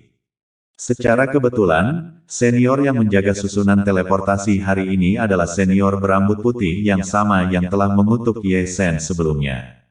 Salam, senior. Ye Shen menegakkan kepalanya dan maju untuk memberi hormat. Ini kamu lagi, menatap bahwa itu adalah Ye Shen lagi. Wajah senior berambut putih itu langsung berubah menjadi suram. Sebelumnya, junior telah banyak menyinggung perasaan, jadi saya harap senior akan bermurah hati. Saat Ye Shen mengatakan itu, dia buru-buru menyerahkan tas penyimpanan dengan 501 batu sumber di dalamnya, hadiah kecil dari almarhum senior, tolong terimalah. Itu lebih seperti itu. Senior berambut putih itu sadar diri dan menjentikkan tangannya untuk menerima tas penyimpanan, dan wajahnya sedikit membaik. Senior, saya ingin bertanya tentang sesuatu. Ye Shen melangkah lebih dekat dan menatap senior berambut putih dengan ragu-ragu. Seorang wanita pergi dari formasi teleportasi ini sekarang. Apakah Anda tahu siapa itu, senior? Ada banyak wanita yang baru saja pergi dari sini. Yang mana yang kamu maksud? Senior berambut putih itu berbicara pelan. Yang ini. Ye Shen mengusap alisnya dengan satu tangan, dan dengan tangan lainnya, dia mencubit jari-jarinya di lengan bajunya dan menyimpulkan. Pikirkan dulu sebelum kamu mengatakan apapun. Orang tua berambut putih itu mengeluarkan tangisan santai. Jika Ye Sen memberinya nama lain yang menakutkan, dia tidak akan ragu-ragu untuk melemparkan 501 batu sumber ke wajah Ye Sen. Dan tidak hanya itu, dia juga akan membawa Ye Sen kembali dan memukulinya. Mengenakan pakaian hijau dan rambut ungu panjang, Ye Sen angkat bicara, dan dia hanya bisa menghitung sampai saat ini. Punggungnya kabur, tidak bisa menatap wajahnya, hanya tahu bahwa dia mengenakan gaun hijau dan rambut ungu. Berpakaian hijau dan dengan rambut ungu panjang, apakah kamu tidak berbicara tentang Putri Purple Spirit? Roh ungu, Putri. Ye Sen terdiam sejenak, tidak menyangka orang yang bereinkarnasi memiliki identitas yang begitu terhormat. Dengan pakaian hijau dan rambut ungu, hanya ada Putri Violet Spirit. Orang tua berambut putih itu membelai janggutnya. Kalau begitu bisakah senior menginformasikan, aku ingin bertemu dengan Putri Violet Spirit. Enyahlah. Senior berambut putih itu segera mengumpat, wajah tuanya bergaris-garis hitam, dia baru saja bersikap baik padamu, dan sekarang kamu mengacaukan hidungmu. Alasan utamanya adalah karena suara senior berambut putih itu datang begitu tiba-tiba dan bercampur dengan kekuatan kultivasinya, yang secara langsung membuat mata mereka berkaca-kaca, dan kepala mereka mulai berdengung lagi setelah lautan ilahi mereka baru saja terasa lebih baik. Jika itu adalah alam surgawi yang normal, mereka pasti sudah terbang keluar. Meskipun Ye Sen berlari jauh, senior berambut putih itu masih melompat setinggi 3 kaki, mengutuk dengan ludah beterbangan di udara. Ye Sen hanya berlari ke kerumunan dan menggosok alisnya dengan keras. Dia telah melewatkannya hanya 2 atau 3 detik, mengetahui identitas orang yang bereinkarnasi, tetapi itu masih tidak membantu. Satu-satunya hal yang bisa disalahkan adalah bahwa hierarki Yudu ini terlalu berbeda, dan status sang putri terlalu mulia bagi seorang senior tingkat kerajaan untuk berani dengan mudah mengganggunya. Telur Ye Sen sakit lagi, dia ingin pergi ke rumah judi untuk mencari uang, tapi hanya ada satu rumah judi di Yudu, dan dia tidak bisa masuk. Jual rumah Anda harus menjual rumah Anda. Ye Sen telah memutuskan bahwa dia harus mengumpulkan uang untuk membeli properti di surga kedua, sehingga dia bisa pergi ke surga ketiga. Dibandingkan dengan yang di bawah, kemungkinan bertemu dengan orang yang bereinkarnasi di surga ketiga jauh lebih tinggi daripada di surga kedua, karena ketika orang dari atas turun, mereka pasti akan melewati surga ketiga.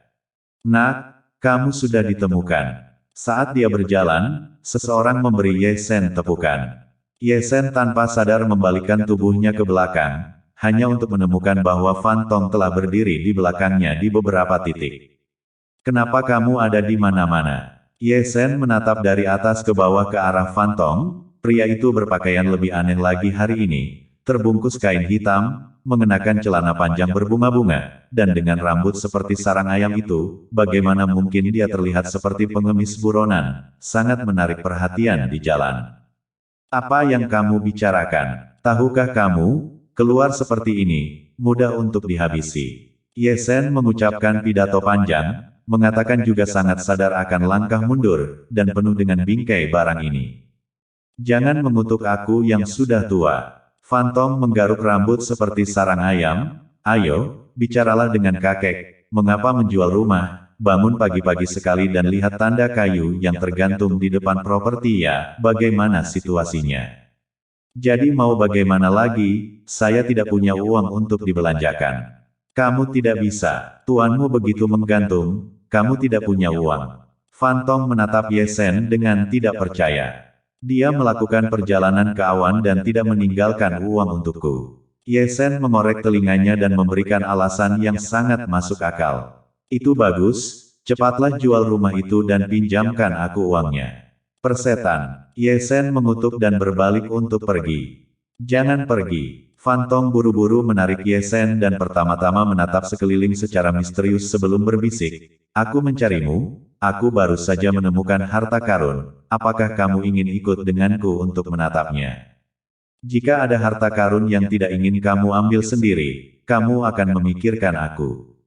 Kita bertetangga, kita akan makan daging bersama. Kalau begitu kamu harus memberitahuku, harta karun macam apa? Ye Sen memandang Fan Tong dengan penuh minat, dia tidak akan mempercayai semua perkataan Fan Tong. Seorang penjudi yang hanya kehilangan celananya kemungkinan besar akan berbohong juga.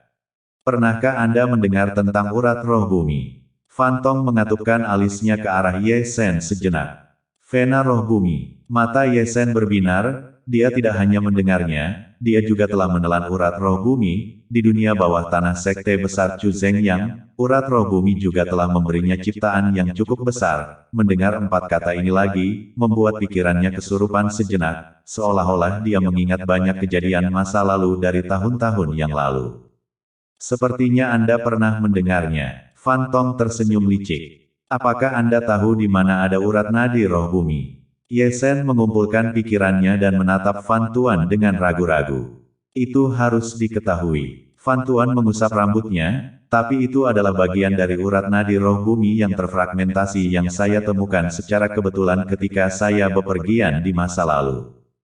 Jika Anda tahu, mengapa Anda tidak mengambilnya? Saya ingin sekali. Fan Tong berdeham. Ada iblis pohon berusia 1000 tahun yang tumbuh di atas urat nadi roh bumi itu, dan itu sangat kuat. Setiap kali saya menghabisinya, saya selalu kembali dalam kekalahan. Tidak bisa melakukannya, tidakkah kamu akan menemukan pembantu? Ye Sen melirik Fan Tong. Mencari pembudidaya yang kuat, kemungkinan besar saya bahkan tidak akan bisa meminum supnya. Mencari pembudidaya dengan level yang sama, saya tidak yakin. Iblis pohon itu menyerap urat nadi roh bumi sepanjang tahun, sangat ganas. Iblis pohon berusia 1000 tahun setidaknya berada di tingkat kultivasi alam kerajaan. Kamu mencariku, alam surga, makanlah sepuasnya. Kamu dengarkan aku. Fan Tong langsung beralih menggunakan transmisi indera ilahi. Saya telah belajar dengan hati-hati selama bertahun-tahun. Iblis pohon itu akan nirwana setiap 101 tahun sekali, dan 3-5 hari nirwana adalah saat dia lemah. Saya membutuhkan 3 pembantu dengan level yang sama untuk bermain, dan saya juga membutuhkan 1 orang untuk mengumpulkan urat nadi roh bumi. Kalau begitu, selain aku, kamu juga mencari pembantu lain. Ye Sen memandang Fan Tong dengan penuh minat. Itu tentu saja ada, dan mereka juga tetangga. Fan Tong tersenyum sedikit lebih kutu kupret, rubah kecil itu juga berada di alam Raja Semu. Kekuatannya tidak besar, tapi teknik pesonanya bisa sangat berguna, dan iblis pohon tua itu adalah kutu kupret tua. Ditambah dia, hanya ada 3. Kamu punya 1 lagi di bahumu, bukan? Fan Tong melirik elang kecil yang berjongkok di bahu Ye Sen. Hewan peliharaan roh kecilmu ini tidak sederhana. Kamu tidak perlu menyembunyikannya. Aku tahu bahwa tingkat kultivasinya tidak lebih lemah dariku, dan dalam hal kekuatan tempur, itu juga tidak di bawah milikku. Kamu cukup perhitungan. Ye Sen tersenyum santai. Itu tidak benar, itu hal yang bagus. Itu adalah hal yang baik. Ye Sen tersenyum. Bisakah Anda memberitahu saya berapa lama waktu yang dibutuhkan untuk sampai ke sana dan kembali? Saya harus menghadiri pemilihan alkemis dalam beberapa hari, itu masalah besar dan tidak bisa ditunda. Kamu seorang alkemis. Fan Tong membeku sejenak dan menatap Ye Sen dari atas ke bawah, raut mukanya sedikit tertegun. Dia tidak tahu bahwa Ye Sen memiliki identitas ini, dia adalah Raja Semu yang hebat, tetapi dia memalingkan muka. Katakan saja secara langsung, ini akan memakan waktu beberapa hari. Ye Sen tidak berminat untuk menjelaskan. Jika semuanya berjalan dengan baik, 3 hari sudah cukup. Fan Tong berkata dengan pasti, saya telah merencanakan semuanya. Saya tidak pernah ceroboh dalam hal-hal yang mempertaruhkan nyawa orang, jadi jangan khawatir tentang itu. Ya, mengapa tidak? Dia tidak takut Fan Tong dan wanita licik itu akan memainkan konspirasi. Karena dengan kekuatan tempurnya dan elang kecil, dia bisa mengatasinya, dan ini adalah keyakinannya yang kuat. Kalau begitu, ayo kita pergi. Fan Tong tidak menyeret kakinya dan langsung menarik Ye Sen langsung ke formasi teleportasi. Ye Sen mengikuti Fan Tong dalam perjalanan kembali ke surga pertama Yudu, dan kemudian tiba di gerbang kota Yudu. Sudah ada orang yang menunggu di gerbang kota Yudu, semuanya tertutup jubah hitam, dan jika dilihat lebih dekat, itu adalah tetangga mereka, wanita licik, yang menatap Ye Sen dan Fan Tong tiba dan tidak lupa mengedipkan mata ke arah Ye Sen, tetapi ketika dia menatap elang kecil, dia lebih menenangkan diri. Ye Sen mengabaikan ini begitu saja, atau lebih tepatnya dia tidak terkejut karenanya, bercanda baik-baik saja, jika wanita rubah yang menawan itu berani melangkah lebih jauh dari Halilintar, dia tidak akan ragu untuk menghabisinya. Pergi. Fan Tong juga mengenakan jubah hitam dan mengorbankan pedang terbang yang besar.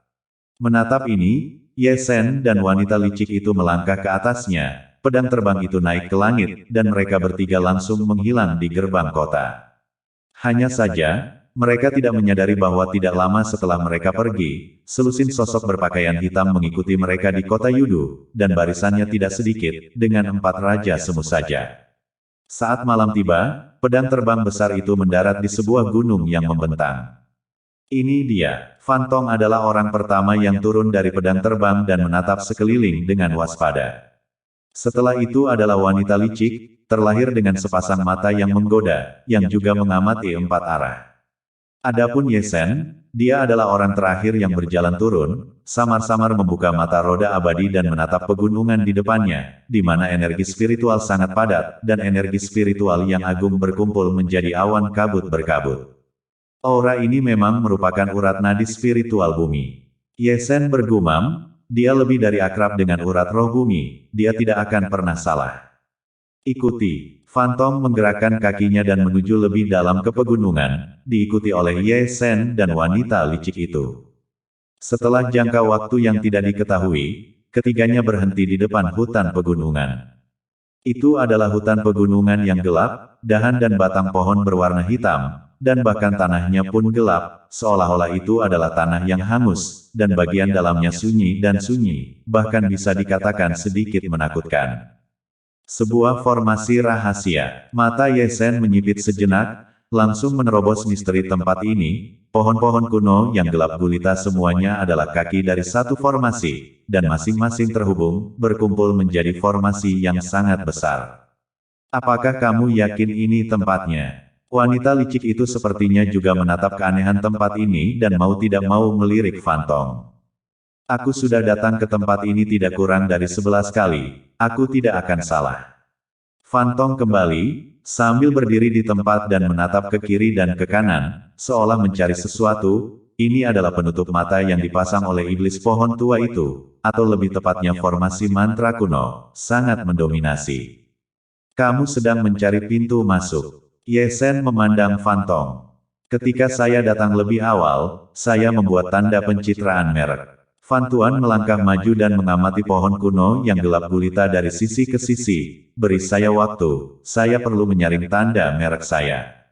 Terserah kamu. Ye Sen hanya berdiri di tempatnya, dia tidak mahir dalam formasi mantra, meskipun Immortal Will Eye miliknya bisa menatap melalui ilusi. Formasi rahasia penutup mata yang tidak diletakkan oleh iblis pohon tua itu memang misterius dan tak tertandingi, bahkan dia tidak dapat menemukan pintu masuk.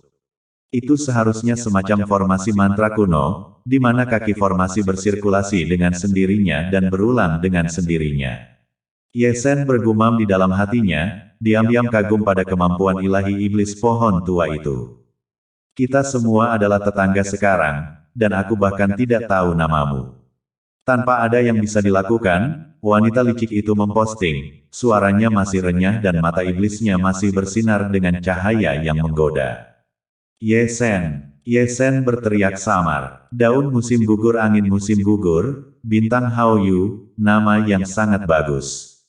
Wanita rubah yang menawan itu tersenyum dan berbicara dengan penuh pesona. Kamu bisa memanggilku peri rubah. Kali ini ketika kamu mendapatkan urat roh bumi, kamu bisa datang dan duduk di tempatku. Oh.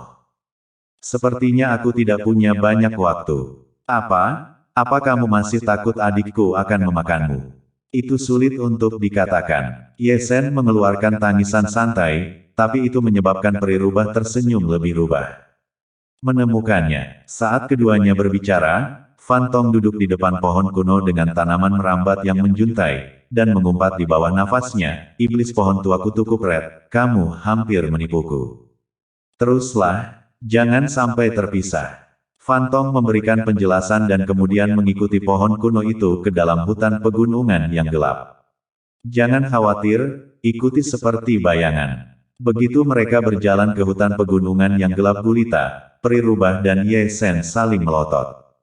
Hutan pegunungan yang gelap ini memang aneh, karena pepohonan kuno bergerak sendiri seperti manusia, tampaknya mengikuti semacam lintasan aneh, dan mereka yang memiliki kemampuan Tao yang rendah dapat dengan mudah tersesat di dalamnya. Dia adalah orang yang memiliki pencapaian besar dalam formasi, dan setiap kali pepohonan bergerak, dia mampu menemukan jalan masuk yang benar pada kesempatan pertama.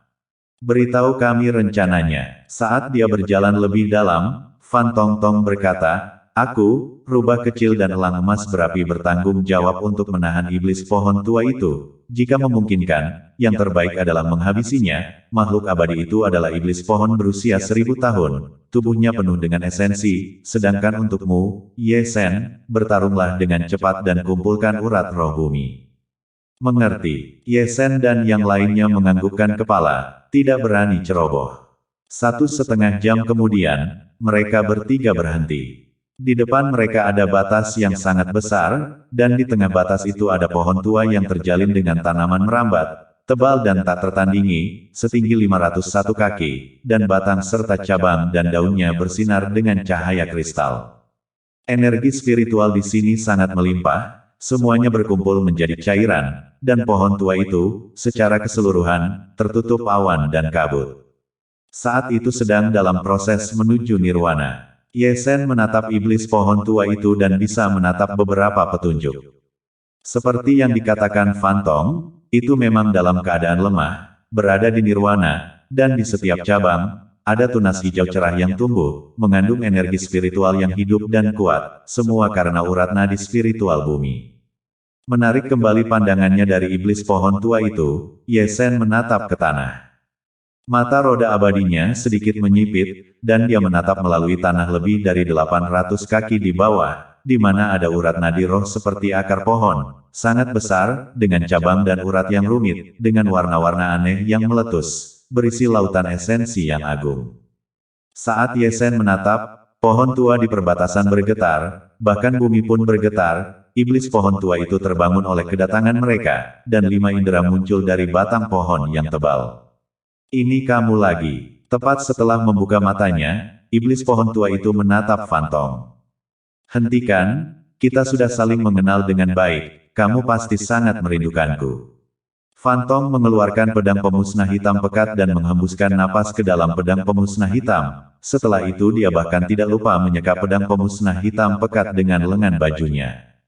Mencari kematian. Dengan mendengus dingin, tubuh besar iblis pohon tua itu bergetar hebat, dan ratusan tanaman merambat pohon terbang keluar, masing-masing bertahan dengan aura sedingin es dan hantu, berkelok-kelok ke arah Fan Tuan. "Buka semuanya!" Fan Tong berteriak dan menjadi yang pertama menghabisi, menggigit jarinya dan mengolesi darah pada pedang pemusnah hitam pekat, menghidupkan kembali kekuatannya dan memotong aura pedang yang luar biasa dengan satu tinju. Iblis pohon tua itu telah mengorbankan sebatang pohon anggur yang sekeras besi, dan Fan menyatukan pedangnya, tetapi dia mampu mematahkannya. Menatap ini, peri rubah juga bergerak, menggunakan sepasang pedang ungu dan hijau, yang juga kuat dan tak tertandingi. Di bahu Ye Shen, elang kecil itu terbang keluar, dan sosok burung pipit kecil itu langsung menjadi besar, berubah menjadi elang emas dengan api di sekujur tubuhnya. Sayap elangnya terbentang, menutupi sisi langit dan bumi, dan masing-masing bulu elang itu seperti pedang ilahi, menembaki iblis pohon tua itu. Ye Shen diam-diam mundur selangkah, menyaksikan pertempuran dalam diam, hanya menunggu waktu yang tepat untuk mengumpulkan keajaiban spiritual bumi. 3 Raja Para, beraninya mereka menggertakku. Iblis pohon tua itu sangat marah, dan membuka mulutnya yang berdarah, dan pusaran muncul di mulutnya, dengan kekuatan melahap yang menakutkan, teknik rahasia ilahi Fan Tong, Su Xian, dan Xiao Ying semuanya ditelan. "Aku akan memberimu yang besar." Fan Tong tertawa dingin dan melemparkan jimat spiritual ke dalam mulut iblis pohon tua itu. Dengan teriakan lembut dari Fan Tong, jimat roh yang telah ditelan oleh iblis pohon tua itu langsung meledak. Dengan gada pedang yang tak terhitung jumlahnya melesat ke segala arah, begitu banyak hingga kulit kepala seseorang kesemutan, dan setiap gada pedang memiliki merek Dao Fan Tong yang terukir di atasnya, dan merek Dao yang saling mengunci sebenarnya juga meledak. Seluruh tubuh iblis pohon tua itu bergetar dan mengalami tinju berat, tidak menyangka Fan Tuan akan memberinya tinju seperti itu, sedemikian rupa sehingga seluruh tubuhnya tertusuk dari dalam tubuhnya yang penuh dengan luka, dan darah merah cerah menyembur keluar. Kamu benar-benar pantas mati. Iblis pohon tua itu meraung marah, seluruh daging tubuhnya diwarnai dengan cahaya abadi yang bersinar, dan nafasnya yang layu naik dengan cepat. Sebagai tanggapan, Fan Tong, peri rubah dan elang kecil mundur, menghindari serangan mereka, dan kemudian mereka menyerang satu demi satu. Segel berharga terbang keluar dari alis Fan Tong, peri rubah meludahkan Ruyi Giok, dan elang kecil adalah yang paling langsung. Pertempuran meningkat seketika, pemandangannya begitu luar biasa luas, bahkan gunung-gunung bagian luarnya pun runtuh satu persatu. Harus dikatakan bahwa iblis pohon tua itu memang sangat kuat, tetap di tempatnya, dan meskipun tidak bisa bergerak, tanaman merambat pohon yang tak terhitung jumlahnya seperti ular yang berenang, masing-masing dikelilingi oleh aura spektral, dan masing-masing setajam pedang.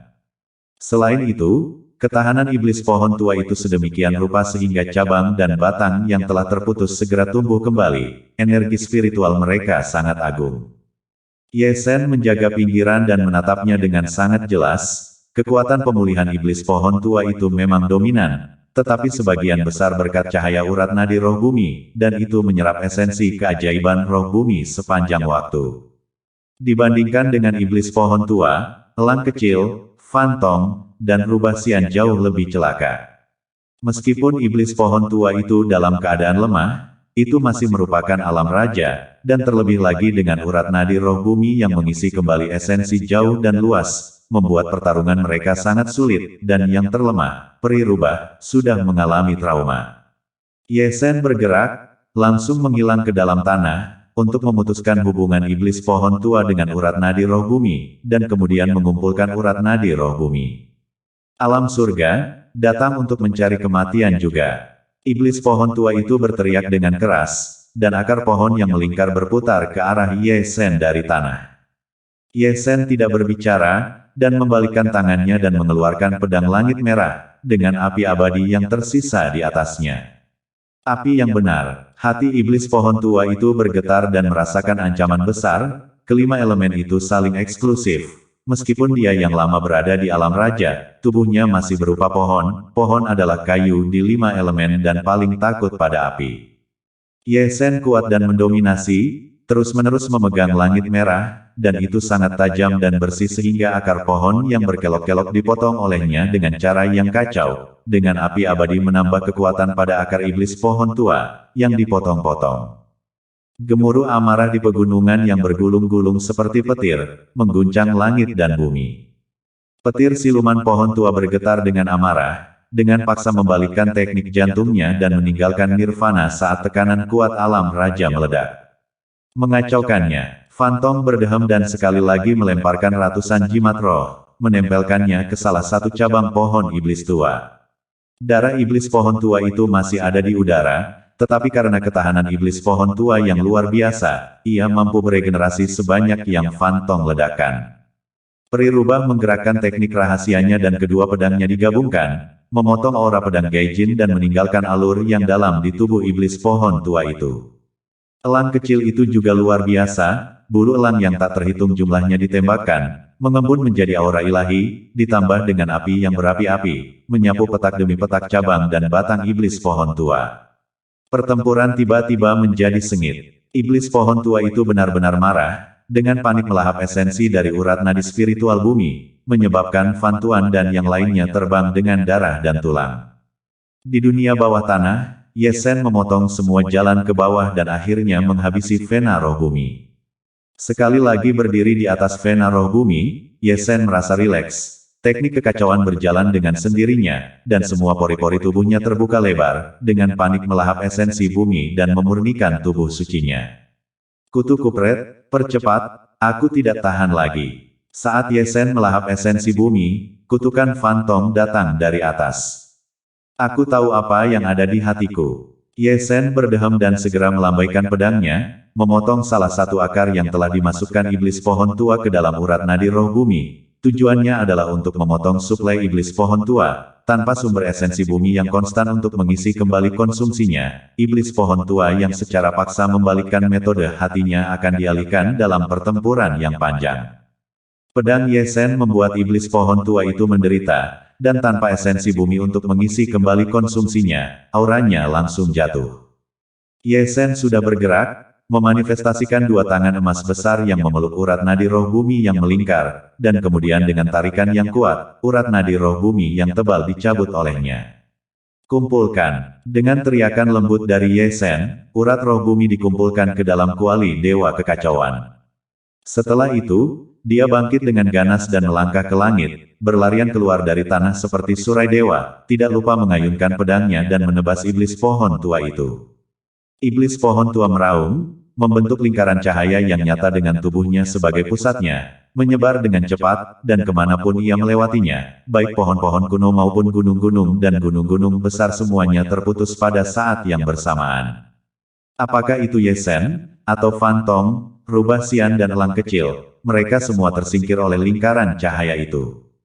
Phantom sempoyongan dan terbang ke Void Sky, mundur seperti surai dewa, tidak lupa melemparkan 9 bendera pertempuran dengan kibasan lengan bajunya sebelum dia pergi. Yesen juga tidak menarik ke bawah, langsung melangkah ke punggung elang kecil, yang melebarkan sayapnya dan mendesis, dan juga mundur seperti surai dewa. Peri rubah menyeka darah dari sudut mulutnya dan juga mengorbankan harta karun ajaibnya, yang merupakan gulungan lukisan, dan melangkah ke atasnya, menghilang di luar. Dia baru saja terbang selusin kaki ketika iblis pohon tua di belakangnya menerobos formasi mantra yang dibentuk oleh 9 bendera formasi, diikuti oleh sulur pohon tebal yang berputar seperti naga dan melilitnya. Aku akan membuat hidupmu lebih buruk daripada kematian. Suara siluman pohon tua itu ganas dan ganas, menyeret peri rubah yang kabur kembali. Bukalah untukku. Peri rubah segera mengayunkan pedangnya, mencoba memotong tanaman merambat yang mengikatnya, tetapi tanaman merambat itu lebih keras daripada besi dewa, dan bukannya memotong, pedang kembar ungu dan hijaunya bahkan terguncang dan patah di desa. Selamatkan aku. Dia berharap Yesen dan Phantom, yang telah kabur, akan kembali untuk membantunya. Jika tidak, jika dia diseret kembali oleh iblis pohon tua itu, dia pasti akan dimakan.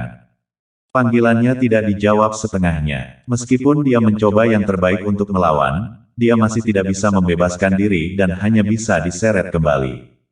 Mati, mati. Mata merah darah iblis pohon tua itu sangat bengkok, dan dia telah menyeret peri rubah ke sisinya, dan tanaman merambat pohon yang tak terhitung jumlahnya sudah melilitnya, ingin menyedot peri rubah menjadi mayat kering.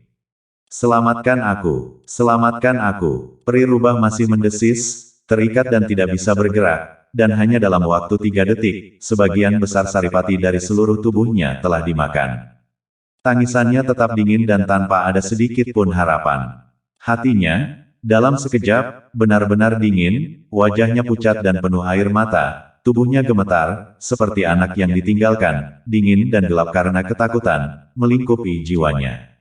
Di akhir hidup dan kematiannya, dia tersenyum mengejek dirinya sendiri, wajahnya penuh dengan air mata. Dia menyerah untuk melawan, yang di dunia yang kejam dan egois ini akan mempertaruhkan nyawa mereka untuk menyelamatkannya, seorang wanita yang kotor. Pada saat itu, sesosok tubuh keemasan datang membelah langit, terlihat sangat menyilaukan dalam kegelapan hutan pegunungan. Dewa Angin Pedang 11.000.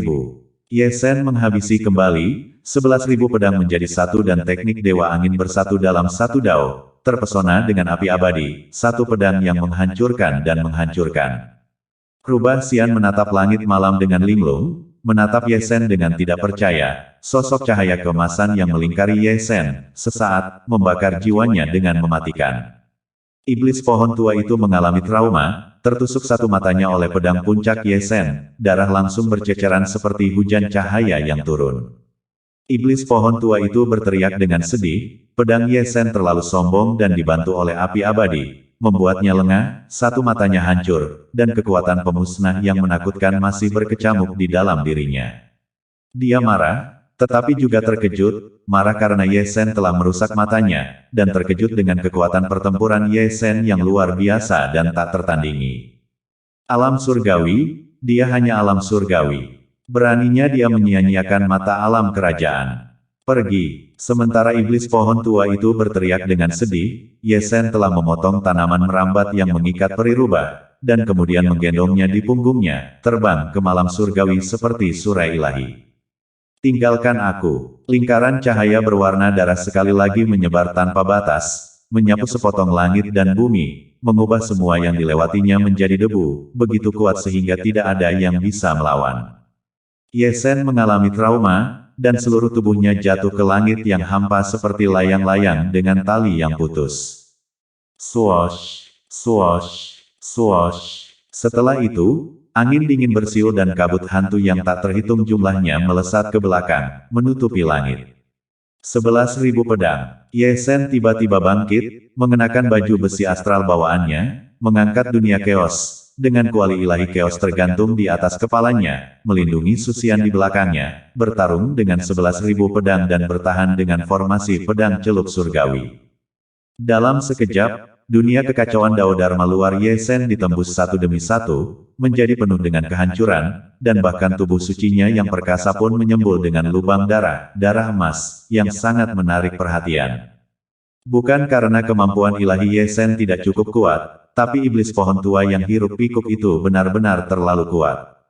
Hanya ketika dia benar-benar menghadapi alam raja, Ye Shen mengerti apa celahnya. Di Great Chu, dia mampu menebang Raja Iblis Surgawi, tetapi ini adalah surga, dan, dengan dao kultivasinya benar-benar ditekan untuk memindahkan iluminasi surgawi dan dao surgawi, dia masih jauh dari tandingannya saat dia menghadapi alam raja secara langsung. Di belakangnya, Fox Xian jatuh tak berdaya ke tanah, tetapi masih menatap Ye Shen dengan linglung. Tubuh berwarna darah itu, bermekaran dengan cahaya ilahi yang bercahaya, membuat tubuhnya yang halus dan dingin terasa lebih hangat dari sebelumnya. Matanya kabur, tidak pernah ada orang yang berdiri di depannya, seorang wanita kotor, seperti yang dilakukan Ye Shen. Hidupnya tidak pernah apa-apa selain eksploitatif, dan dia gemetar sepanjang jalan, menggunakan tubuh liciknya untuk ditukar dengan sumber daya budidaya, menggunakan tubuh kotornya untuk mencocokkan dunia yang kotor, yang merupakan perdagangan yang buruk.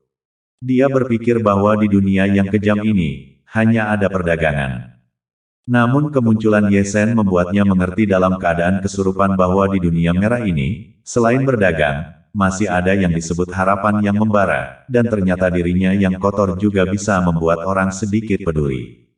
Menyusut ke tanah. Dalam keadaan kesurupan, peri rubah merasakan ada tangan yang hangat yang meraihnya dan membawanya keluar dari langit dan bumi yang dingin ini. Langit malam begitu pekat dan bintang-bintang yang pecah seperti debu. Di bawah langit berbintang, Ye Shen tersandung dan membawa peri rubah bersamanya untuk bersembunyi di lembah terpencil. Dia terluka parah, seluruh tubuhnya berlumuran darah dan tulang, tubuh sucinya hampir lumpuh, dan iblis pohon tua yang hiruk pikuk itu begitu kuat sehingga hanya dalam beberapa saat dia hampir menggerakkan roda abadi cahaya surgawi dan dao surgawi. Bahkan tanpa menggerakkan kartu bawahnya, dia masih bisa lolos. Meskipun hanya ada perbedaan setengah langkah antara dunia Raja Semu dan Raja, kekuatan tempur mereka jauh dari level yang sama. Penyembuhan yang cepat. Ye Shen meletakkan Susian dan duduk berlutut, seluruh tubuhnya bermekaran dengan cahaya abadi, kekuatan pemulihannya yang mendominasi berjalan dengan cepat. Susian mengerucutkan bibirnya dan juga duduk berlutut dengan panik. Dia telah kehilangan terlalu banyak esensi, sebagian besar dimakan oleh iblis pohon tua, dan hampir jatuh ke alam Raja Semu, tetapi untungnya, dia masih memiliki nyawa, dan esensi yang telah hilang dapat dibentuk kembali. Elang kecil itu melayang dengan sayapnya terbentang, mata elangnya menyapu 4 arah, menjaga Ye Shen.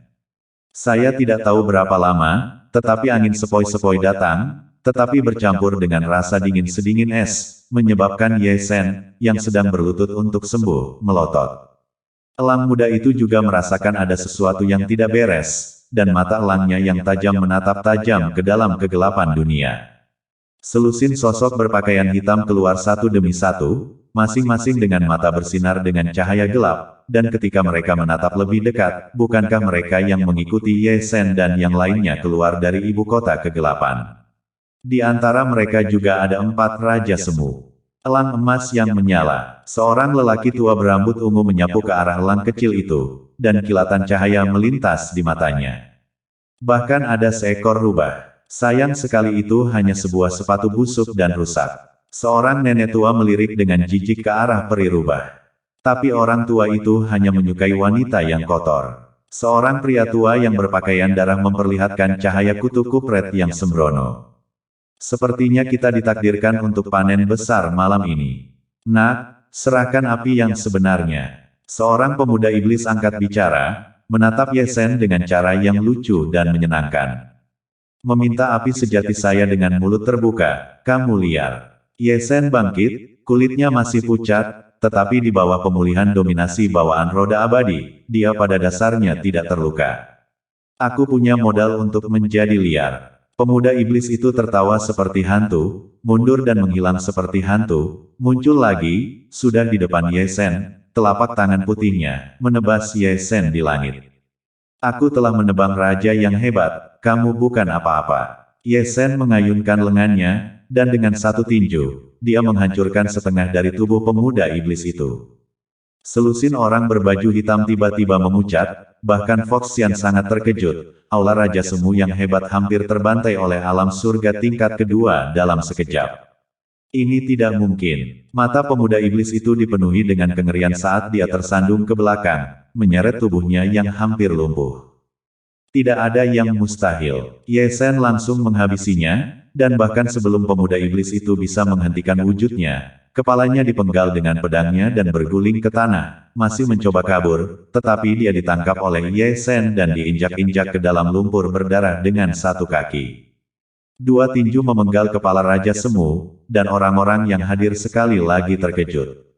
Mungkin yang paling tertahan adalah pemuda iblis, dihabisi oleh alam surga dalam dua gerakan, benar-benar berpura-pura tidak lebih dari 3 detik.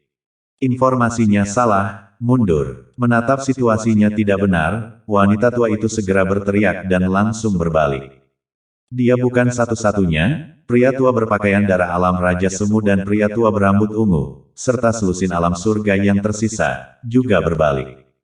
Mereka mengira bahwa misi ini akan sangat mudah, tetapi mereka telah menyebabkan perubahan besar, dan secara serius meremehkan kekuatan tempur Ye Sen, dengan 2 gerakan untuk menghabisi seorang para raja. Kekuatan tempurnya bisa setara dengan alam raja, dan dengan elang emas menyala dan para raja pada saat yang sama, rubah Xian, mereka kemungkinan besar akan kalah dalam pertarungan ini.